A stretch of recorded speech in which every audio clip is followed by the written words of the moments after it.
Hi YouTube friends, it's Trish here, and welcome to my little corner of the internet. I forgot to say that the last time. Anyway, it's the first day of Aunt Flo's visit, and I'm a little weary, but I have donuts on the way.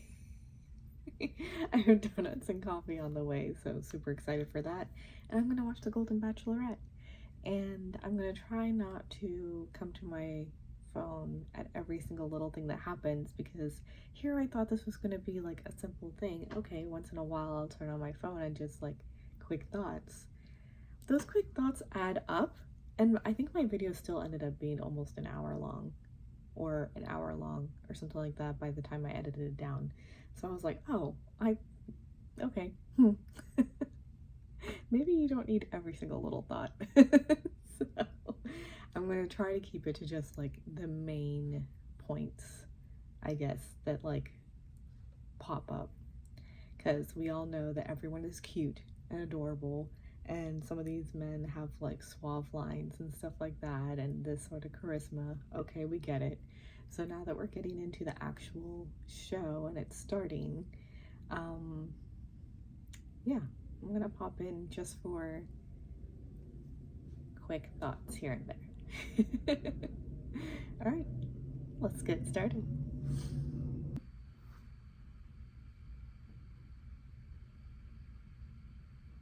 What's happening here? The cold open is just a scene with her and Mark. Super cute, super sweet, but like, what's happening here? Like, I can't tell if okay. It feels so heavy-handed that like you don't want to think that it's going to be Mark at the end, because why are they so heavy-handedly doing this? And like, I've heard other people theorize that maybe they're just showing a lot of Mark because they want him to be the next Bachelor, the next Golden Bachelor, which I don't know if he's old enough, because isn't he like 57? But anyway, they can bend their own rules, I'm sure. But anyway, so I can't tell if he's actually the final one or not. And here's why I'm sort of on the fence about it, because they've so royally fucked up with Jen's season, and also plenty of other things, that maybe they're just trying to really appease everyone, and so it's just gonna be straightforward. Here it is. This is their love story. This is how they're falling in love, and just enjoy that, you know?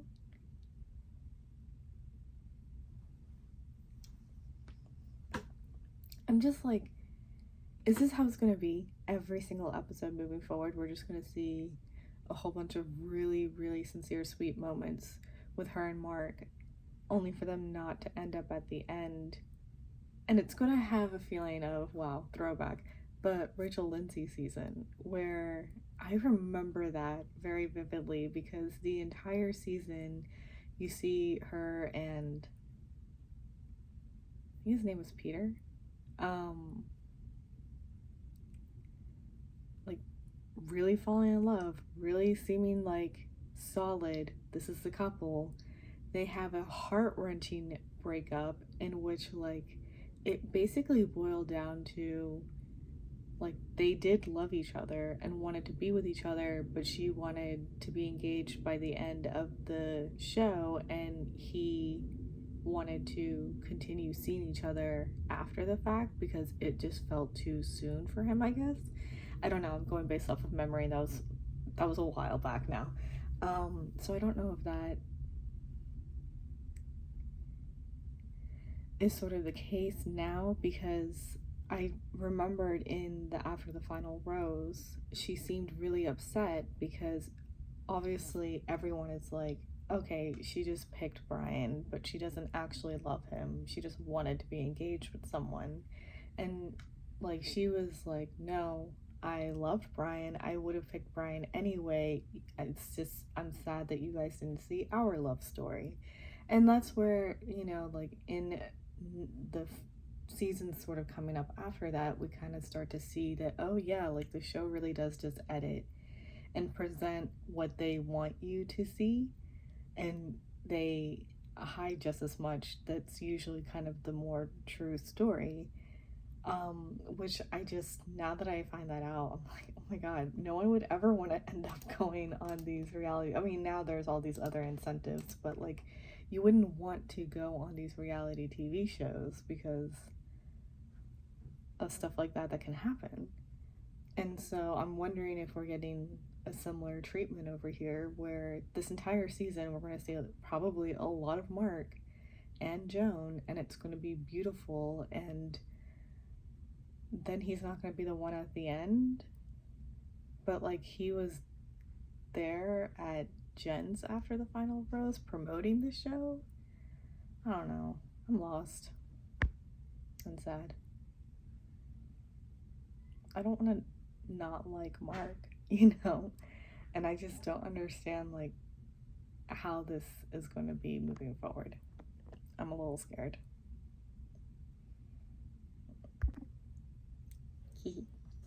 My donuts came. Oh, take the back. And my coffee. Although, have you guys seen like the videos where the Dunkin' employees are showing making the drinks of some of these people? I was like, who's putting 40 some pumps of like vanilla or caramel or whatever in their stuff? And it is, because I always, okay, quick rant about coffee, I guess. I like Dunkin' hot coffee, but I do not like their cold coffee beverages. I think their coffee tastes too strong and kind of horrible. But for some reason I really like their hot coffee, and I just get it with 2 cream and 2 sugar. But now I'm really scared because I saw how much one, like they have a little machine that like doles out the sugar, and I haven't seen them make just, look how tiny this cup is. It's like half my face. Okay, like 3/4 of my face, but still. And the sugar was probably like that. God help us. Anyway, but that was frightening to see, but kind of made sense because I was like, how are people drinking Dunkin's cold coffee? For some reason, it just tastes so much more to me when it's cold. Too strong. So anyway, that's how people are doing it. So, but yeah, all the men are trying to decide on bunks, and they're talking about knee pains and having to get up. I love Charles. He's, of course, and he's just like, I'm the oldest in the house, but it seems like I'm the fittest, so I volunteered to go on a top bunk. He's crawling up there. Oh, this is new to me. And Pablo's complaining about he hasn't done his laundry or cooked in like 40 years. So,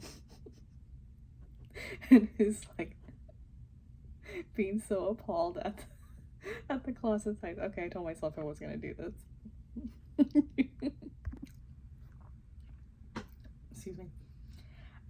One, Jesse probably had such a blast having to film for this season, because it's just a whole bunch of like old guys, and they're all very like, they're all unique characters in their own rights, and so that had to be just so much fun for Jesse to just like hang out with the guys. And so, because just now Charles was like, can you repeat that? And he got, I think, a genuine laugh out of that. So yeah, it looks like it's gonna be a lot of fun for everyone. So I love that for them, basically, is what I came on to say. Also curious about how filming is gonna be, because we hear a lot from previous contestants about how they barely got sleep.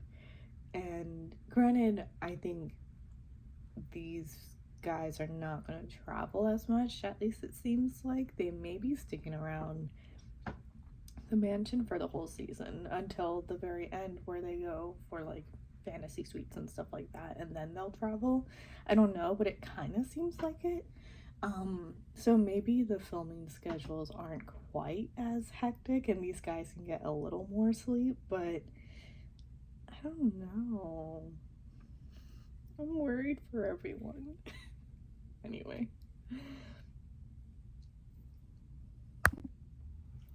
Pablo's taking a picture of them. Oh, it's so cute. I was just gonna say, Joan is really, what does she do? I probably should have looked that up. She's a really great public speaker. So she really fits this role very well because she's kind of just like hosting, um, these dates and stuff like that. So she just came to pick up the guys and talking about, look at Jordan with his popped foot. Anyway, I'm losing my train of thoughts.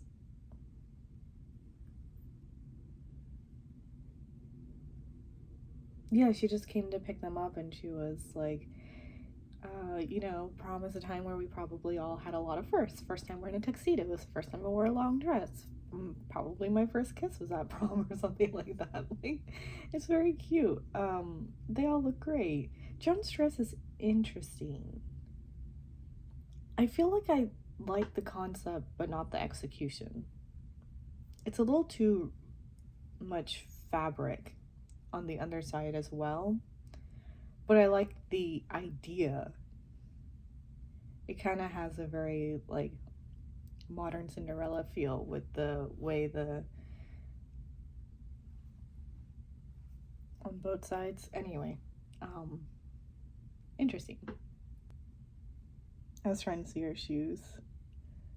I think they're like kitten heels, maybe. All the guys look fabulous. I'm loving all these outfits.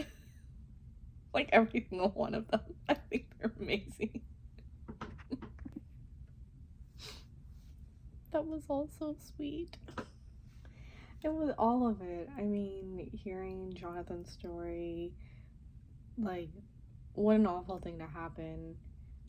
When you're so young, I just feel like those kinds of things really hit you so much harder, as Joan was saying. And imagine his position. He's also the only kid of color at his senior prom, or in his senior class. And so I guess that's why he ended up not going, because his date canceled on him a week before prom. And that has to hit so much harder. I can't imagine. And then, like, everyone's having a good time, but you see Charles sort of sitting off to his side a little bit, and we get into his story about his wife passing, and he opens up and talks to Joan about it, and that was just a really sweet conversation. I really like how he spoke about all of it, because I think I worry about so I've been online dating for like a decade now, and it's so hard. In my earlier years, I feel like it was a lot of trauma bonding, not bonding, but like trauma dumping on both sides. And I think millennials have a way of like really going into why we're like this, and being open to sort of talking about it more, because a lot of us struggled in a lot of different ways. I mean, a lot of people struggle in a lot of different ways, and we're just coming into, we're the generation that's opening up that dialogue of being like, it is okay to talk about this, we should talk about this, and having to sort of fight the instinct. Anyway, but what I was getting at is you kind of worry that, oh, this is the first time him and Joan are like kind of having a one-on-one time, and they're at this senior prom and stuff like that, and he's starting off with a very like heavy topic, serious topic. Joan does understand, because it's a similar story in that, well, a little bit, because with Charles, his wife was healthy and suddenly had a brain aneurysm and was just gone. And so, to cope with something like that. But I really think that the way Charles spoke about this and the sort of, I hate to call it a storyline, but just sort of how he talked about how they were both each other's first loves and had never dated anyone beforehand and had a beautiful marriage, and then suddenly she was gone, and he was sad for such a long time until his daughters were encouraging him to step out of it, not to forget, but just to start living life again. And then he tells Joan that this is like the happiest he's felt since, and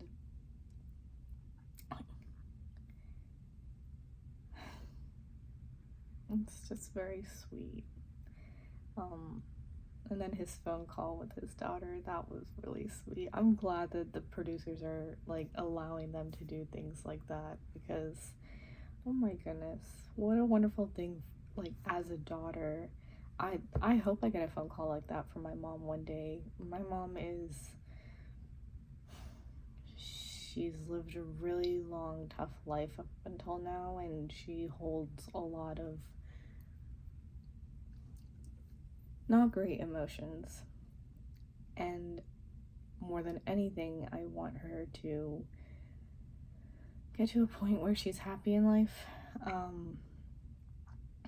And there's only so much you can tell them over and over again, the same things, until hopefully one day they want to do it for themselves, and that they do it. And yeah, I hope I get a call like this from my mom one day.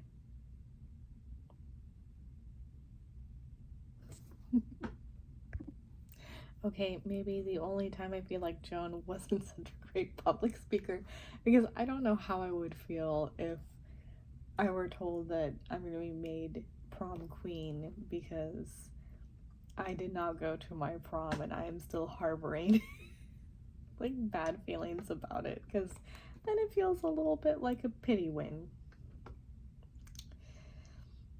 My double chin. So, but yay for Jonathan.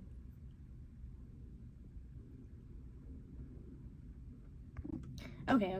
Went a little better when she actually offered her group date rose to him. And she's like, what you said meant a lot to me, and all of that. So, a little better.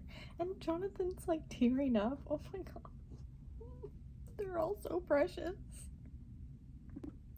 Jonathan just like snuck their first kiss, I think. I mean, it's just a little peck and stuff like that, because she did lean, but I guess wasn't going for a kiss, but he read it as she was going for a kiss, and so he like puckered up, and then she did give him a little kiss, because you're not gonna leave him hanging over there, obviously. So I don't think that was like a romantic thing. It was more like just a sweet thing, and I love the guy who's like clapping on and stuff like that, because it's cute. So here we go, their dance. That's nice to hear her reasoning on why she picked Chalk to go on this date, because you did get that sense on the first night that Joan is a really fun person, and sometimes opposites do attract, and someone more maybe mellow and serious, I guess, can be a beautiful fit to someone who's very lively and vivacious. But I don't think I would consider her necessarily that sort of lively and vivacious, I guess, is what I'm thinking. So I like hearing her reasoning that, you know what, Chalk is a little bit of a serious guy, and I know I want to have fun and stuff like that, so I want to take him over here and see if we can have fun. And I'm like, okay, yeah, this is gonna be great. And it seems like he's excited and stuff like that. I love how he was like, Joan's mine for today. I was like, okay. But cute. This is something a little bit about Chalk is, and I heard other people talking about this, which was nice, because I was like, oh, I felt this too, but I wasn't sure if I should say it, is in their first conversation on night one, when she was saying that, like, oh, I'd like to go on a safari, and he's like, oh, I've been on 2, and I'm having another one next year. And then I think there was another thing that she had talked about, and he was like, yeah, I did that. And then, oh, yeah, I hike like Mount Kilimanjaro, which is like the highest point or something like that. And so he's talking about like all these things, which, yes, obviously there are things that he has done, and it's really cool and it's really impressive, but I think there's like the way in which he was saying it, and sometimes it felt a little bit like he was interrupting her. And so I don't know, like over here, they're on the Dumbo ride, and Joan is asking, when was the last time you were on a ride? And he's like, oh, I rode on a helicopter over Lake Tahoe not too long ago. And it's like, Chalk, I don't think that's the type of ride she's talking about. I think she means an amusement park ride. And then he like continues on. He's like, I took off the doors and stuff like that. So, which is like, yes, really cool, really impressive, very exhilarating. But there's a little bit of a like show-offy sort of feel, or like almost a try too hard feel. And I hate saying that because obviously this is his life that he's lived and things that he's done, and so of course you want to talk about it. So I don't really know what I'm saying, only that it was really funny because Joan's like, oh, I'm gonna have us go up, as he's like talking about the helicopter ride. And so she like switches the conversation basically, because and maybe it's a nervous thing, you know, and you just want to appear as like, look, I'm cool, I am, I've done like this and this and this and this, and you're just like, it's okay, calm down, like we're just getting to know each other. So, you know, she's like, and then he, I guess, takes a hint because he's like, oh, if you push it down, will it go down? And it's like, I didn't even know that this is something that you can do on this ride. I didn't know you operated it going up and down. That's fun. Anyway, let's continue watching.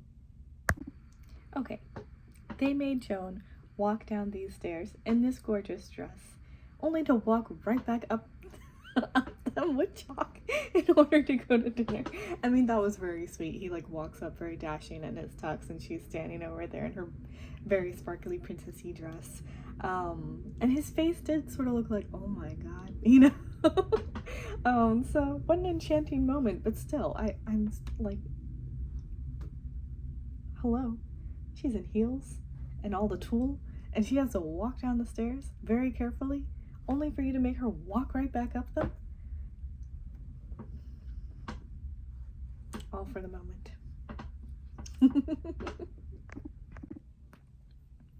I thought we were going to edit that guy out of the show. I don't even remember his name right now. The one who has in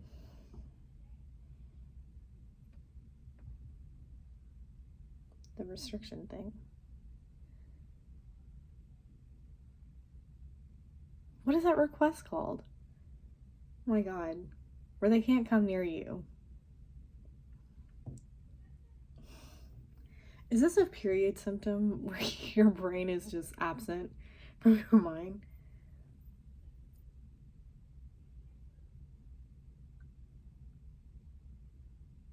Oh my god, what is it called?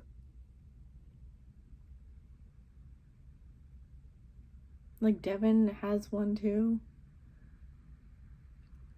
Anyway, I'll put it in text. But yeah, I thought we're editing him out of the show. You know, so that the people who have been traumatized by him don't have to watch him on screen as they're watching Joan find her love. Oh god, are we about to watch his talent thing too?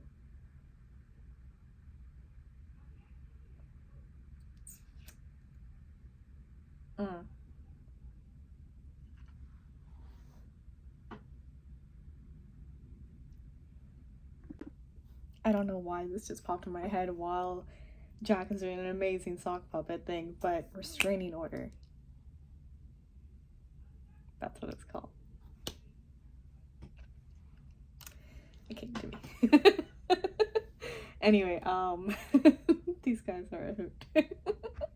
Response or reaction is any reflection of my performance, then I did extremely well. Oh, yes, you did. Oh, that was so sweet. Oh my god. Normally I'm sort of like, oh, serenading, oh, but if an old man is doing it, yes, please. Serenade away. How sweet. That was so cute. Oh my god. It was like very nicely written. I really feel for Dan's nervousness, especially because he tremors. I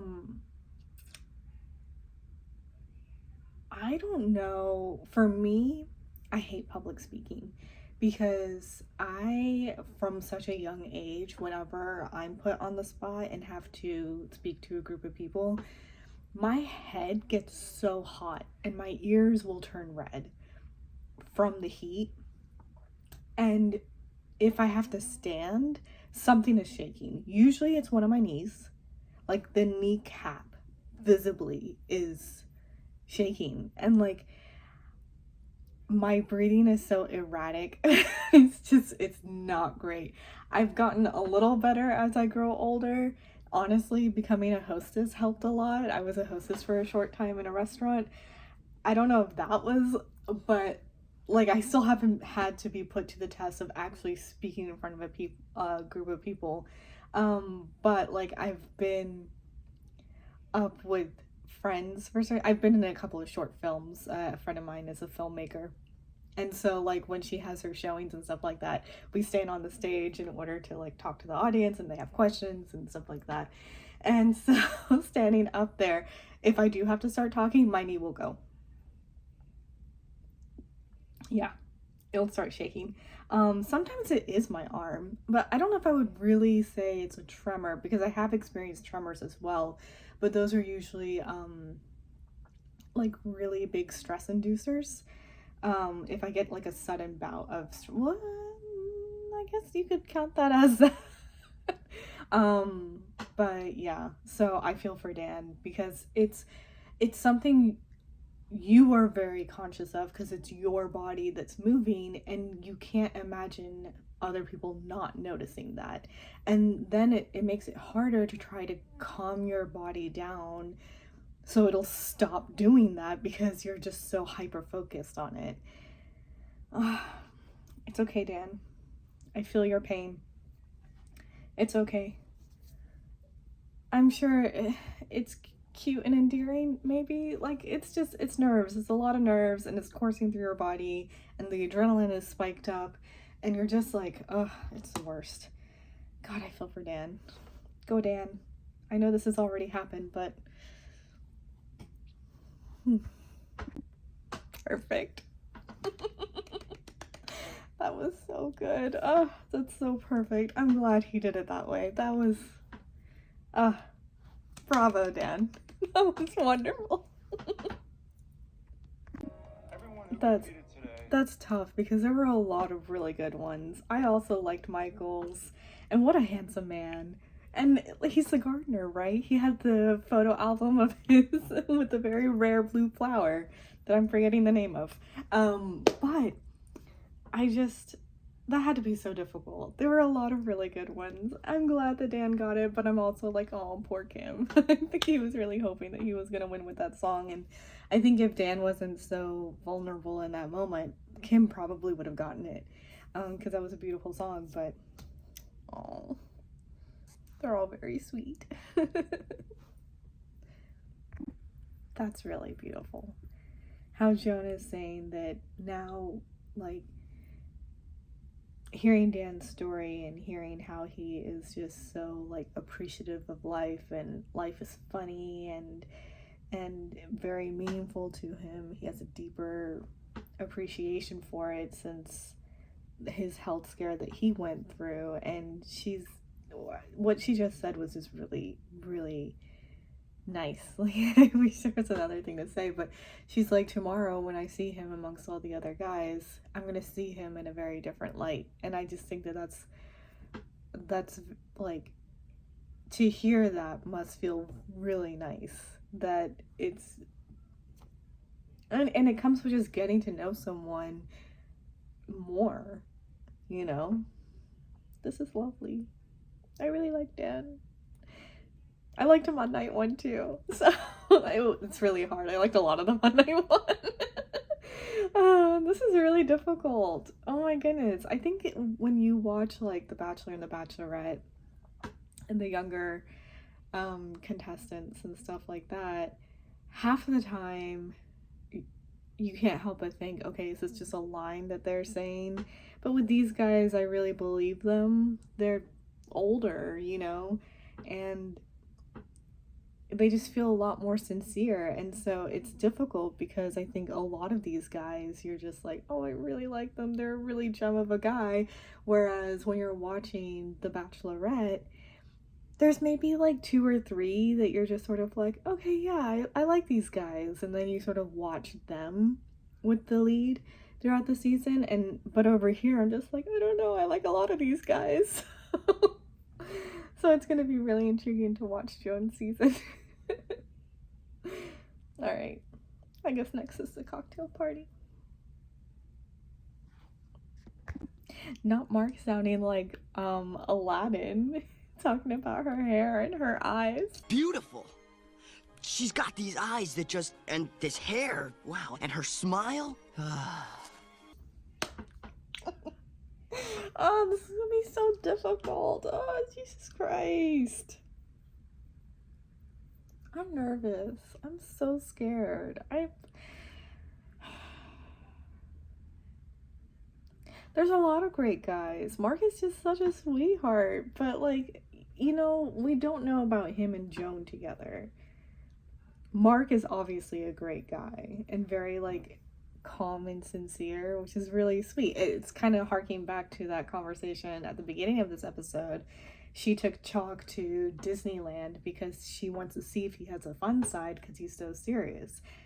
To me, Mark doesn't read serious, but he is quieter.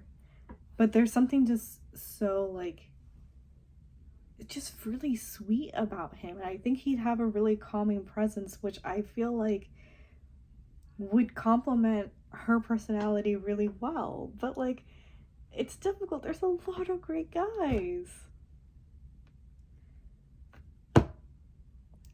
This is hard because I feel like so far, and granted we're only in episode 2, right?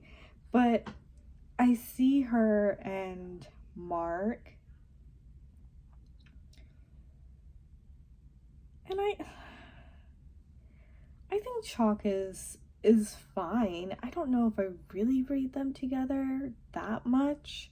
I'm glad she got to see that he has a fun side, and I'm not saying this because of my previous comments about his whole, like, he has a little bit of a show-offiness. I do think it's maybe like a nervous thing. He seems genuine and sincere. A lot of them feel that way, but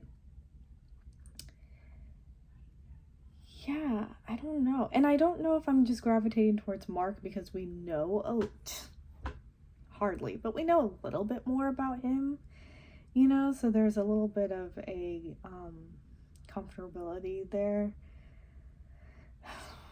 Her time with Dan was really sweet too, though. But over there,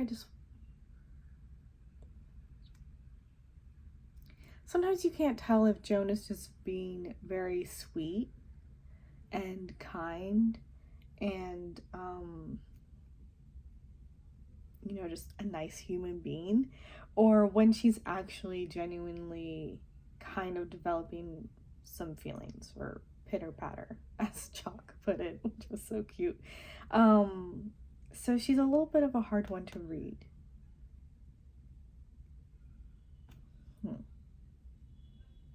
I love that they're having a cookout. That's cute.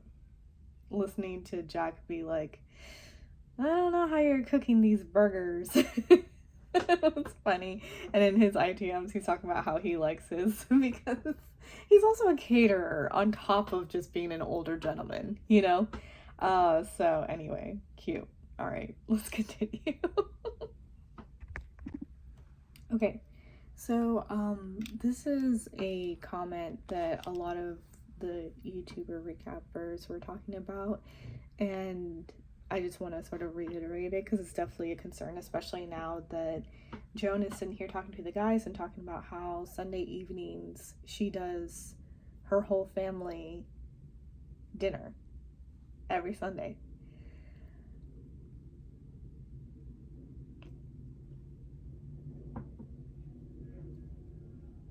And isn't this the reason why Gary and his final person ended up not really working out? Because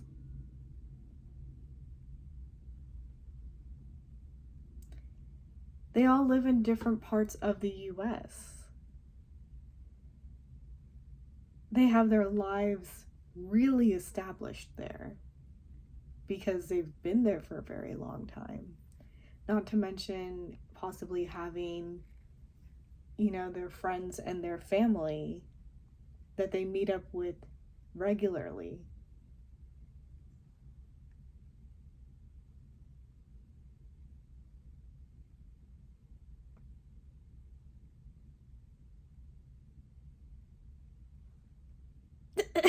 I'm just like, so, you know, my parents come from India.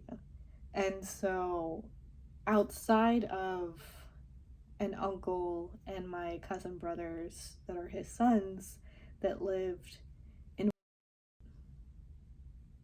I'm not going to talk about places, sorry, lived past tense, but anyway, they lived not too far from us, and so growing up we actually did see them most weekends. And but other than that, all of my my grandparents, all my like uncles and aunts and their children, and so like my cousin, everyone else were in India. So we saw them like once every other year in my early childhood, but then it started to get longer and longer before we were able to go and visit. And that's something that was always a little bit of a struggle, you know, like most of my youth.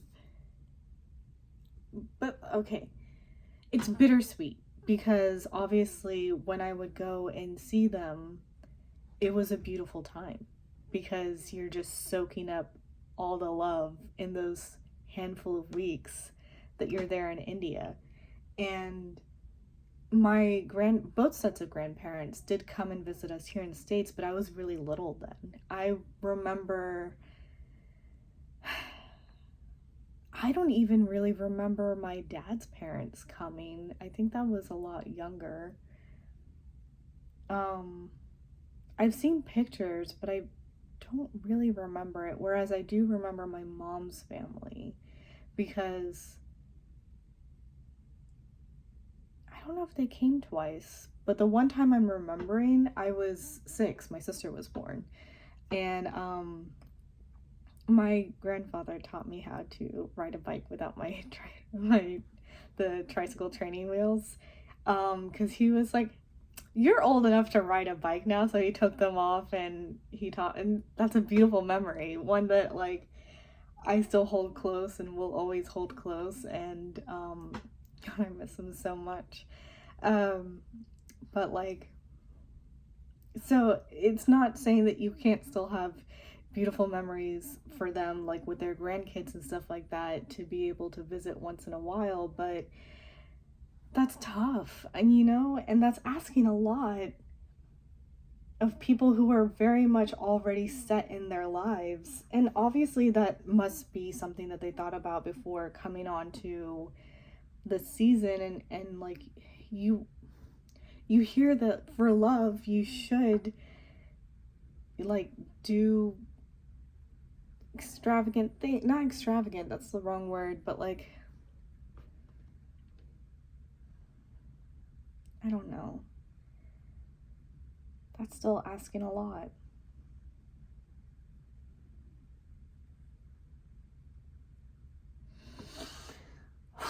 All right, I don't know. While I'm watching this episode, I'm now finding that I feel like watching the season is going to be really bittersweet for a lot of reasons, and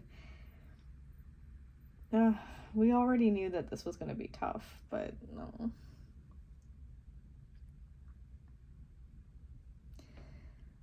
Let's try to enjoy as much of it as we can. All right, getting back to it.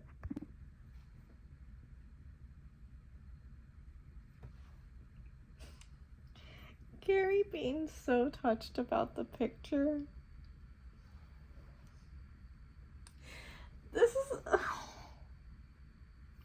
this is where I'm seriously going to struggle because I can't.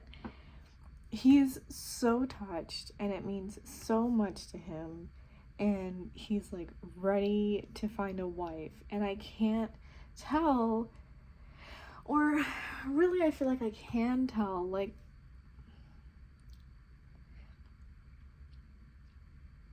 I'm scared that like these guys are going to read into these things that she's doing as the Bachelorette. And I don't mean that she doesn't mean what she's doing and she's not like truly giving this sort of stuff, because she has to, right? With every relationship, she has to somehow compartmentalize and like really give her all into each connection to see if it goes somewhere. Like as the lead, that's just what she has to do. And we see this even with the Bachelor and the Bachelorette seasons.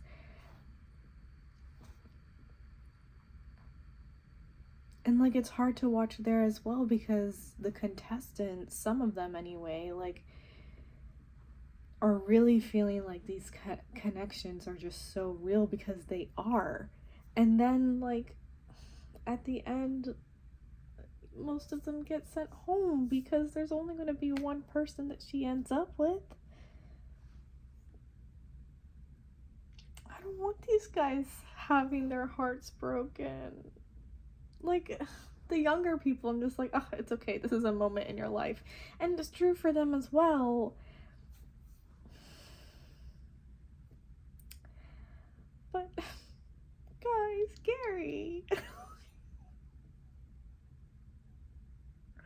I'm so scared. I don't want to watch on, but I have to. I'm sorry, but the thank you afterwards also in German. I only hope to find a connection like this. Oh, it's so sweet, and it's cute, and it's adorable.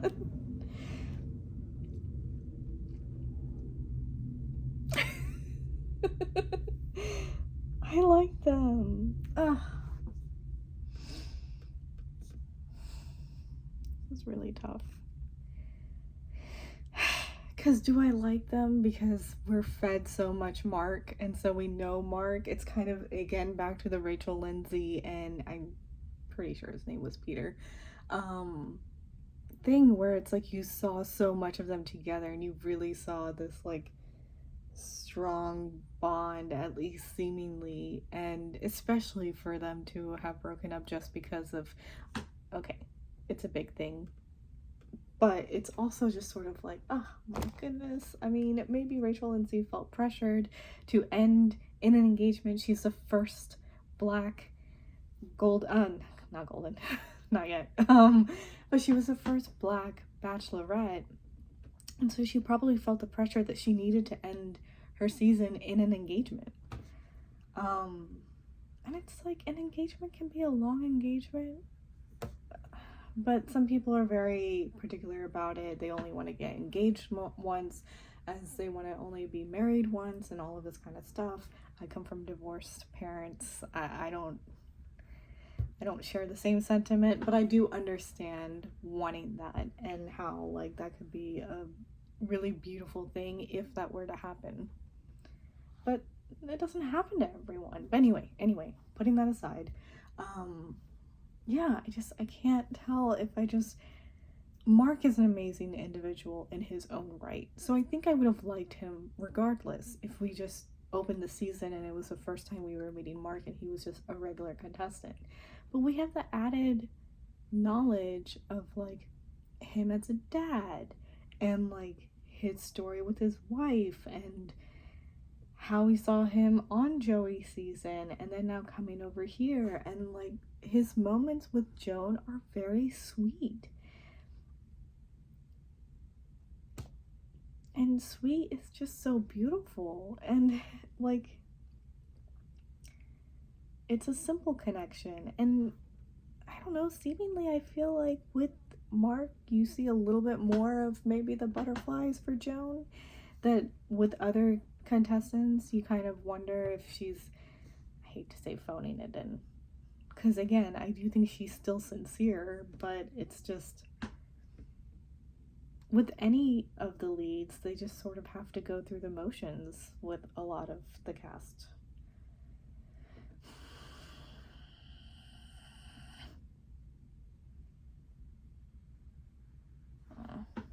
Making a connection. They still had to dress up for this rose ceremony?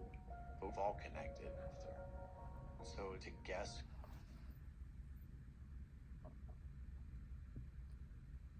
I'm trying to remember if that happens in other seasons, but yeah, I guess so. Like when they have the pool party instead of a cocktail party, I do think the rose ceremony is still like them changing into their dresses and stuff like that. Oh, okay. Well, I just feel bad. It almost would be more casual and fun if they were just, you know, wearing their day wear. But anyway, I get it. I have to keep up with tradition.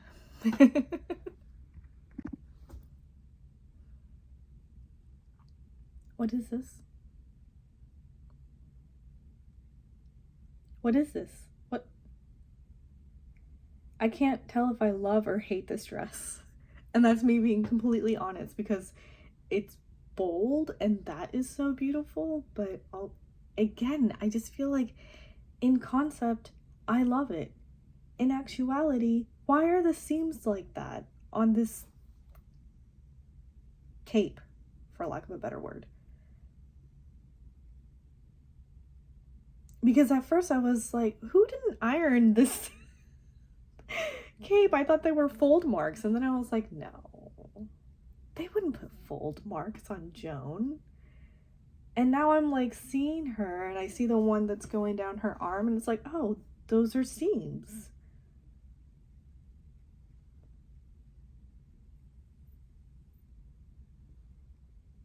And another thing, I'm gonna sound like Shandy when I say this. I do love that she's got these long locks and they're so healthy and it's beautiful. Her hair is gorgeous.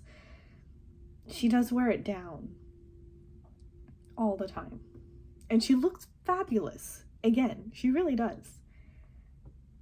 But I'd like to see her hair in a bun, an elegant bun, one at the nape of her neck.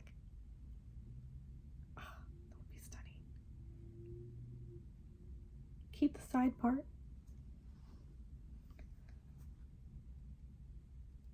I don't know how I feel about this dress. It's also like, it's this dress at the Bachelor Mansion. Which sounds fancy, right? Because it's the Bachelor Mansion. But it's an old big house.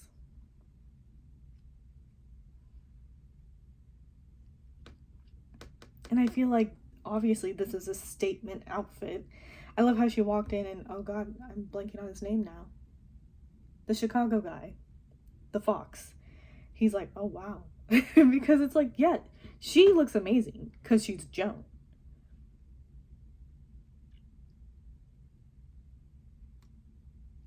I don't know if I really like the shade green either.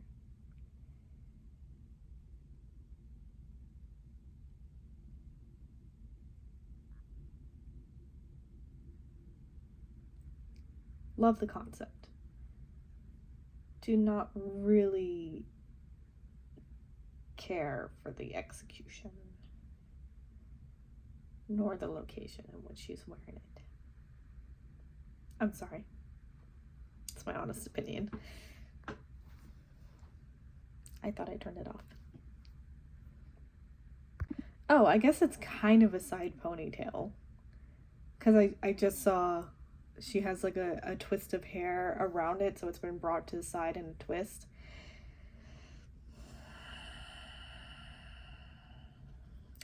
It's still not really working for me.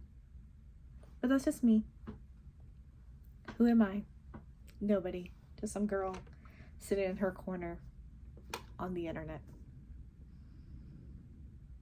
Yeah. Okay. I'm putting it off. I don't want to see people leave. Okay. How many times are they going to keep showing us Gary asking her, have you considered the possibility if your guy isn't here? And not all of us thinking that, is Gary trying to shoot his shot? Okay, well, that was really sad. So, a few really great guys just left. Do you think they're... Probably not. But do you think they're gonna do like a Bachelor in Paradise, except it be Golden Bachelor in Paradise? It would have to be somewhere else. Don't subject these older people to that heat and the crabs. Just don't do it. Don't do that. But that sounds fun. Do sort of like a bachelor pad, but I don't know. No, even that doesn't really work. Anyway, I don't know if I really have any other thoughts. This is gonna be difficult to watch. It's already sad saying goodbye to some of these people. Like, I wanted to see more of Michael, but anyway, Jack gave us one last serenade.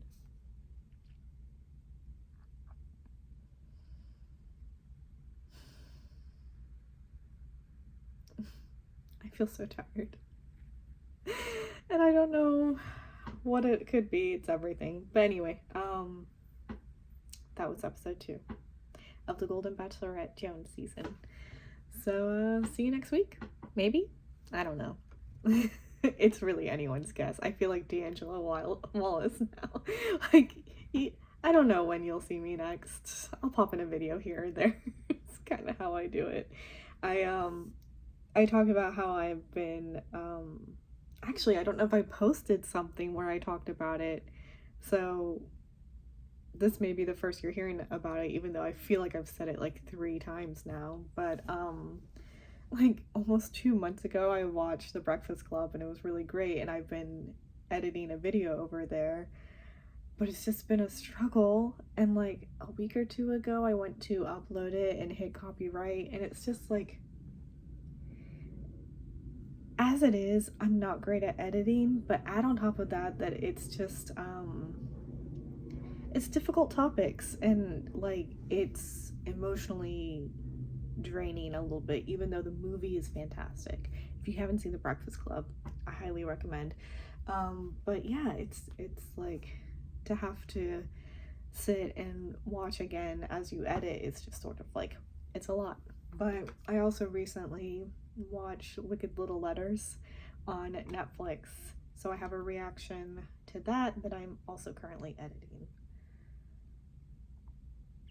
Not to mention all the life stuff that's going on. So these feel a little quick and easier, but I don't know. The last time I had like 40 some little videos that ended up being over an hour long, and then I had to edit it down.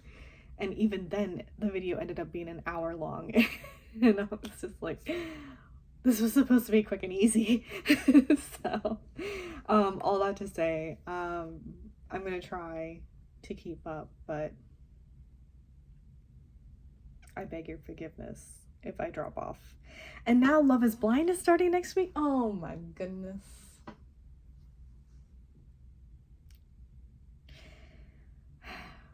Anyway, I do enjoy doing these and getting my thoughts out there and any and all comments, so please do.